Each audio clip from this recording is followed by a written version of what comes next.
7টায় নির্দেশ দেওয়া হয়েছিল, জনগণ সেটা মেনে নিয়েছিল। কিন্তু এখন তো জ্বালানি সংকট নেই, তাহলে দোকান বন্ধ কেন 7টায় হবে?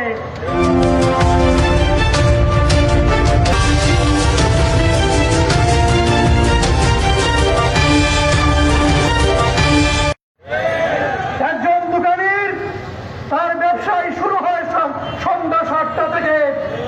এই অবস্থায় কেউ শাস্তিভাবে ব্যবসা করতে পারছেন না, কিন্তু এর মধ্যে আমরা দেখছি পুলিশ প্রশাসন অন্যায়ভাবে এই অসহায় ব্যবসায়ীদেরকেও গ্রেফতার করে নিয়ে আসছে।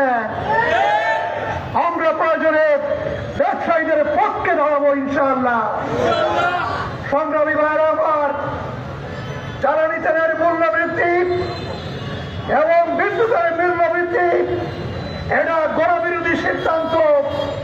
এই সিদ্ধান্ত অবিলম্বে প্রত্যাহার করতে হবে। গণভোটকে অস্বীকার করেছেন, এদিন থেকেই জনগণের সাথে যে তাদের বিশ্বাসঘাতকতা এটা দীর্ঘায়িত হবে, জনগণ সেদিন থেকেই টের পেয়েছিল। সংগ্রামী ভাইয়েরা আমার, জ্বালানি তেলের মূল্য বৃদ্ধি করা হলো 1 মাস হয় নাই, তখন জ্বালানির সংকট দেখানো হলো। বিদেশ থেকে তেল আমদানি করা যাচ্ছে না, যুদ্ধ পরিস্থিতির কারণে পর্যাপ্ত তেল আসছে না। দীর্ঘ লাইন, সেটাও ছিল কৃত্রিম সংকট।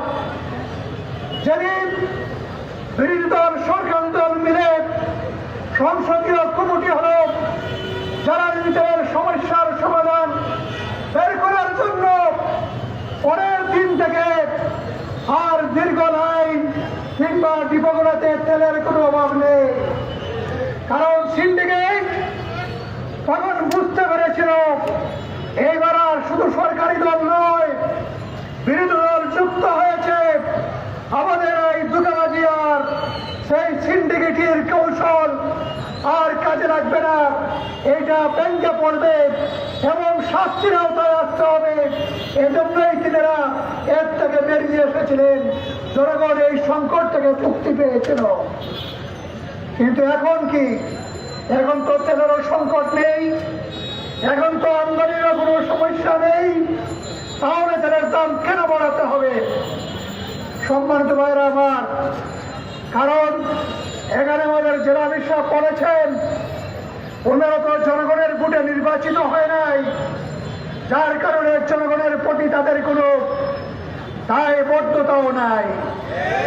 এই জায়গা থেকেই তারা জনগণের উপর একের পর এক মরার উপর খাড়ার গা দিয়ে চলছে।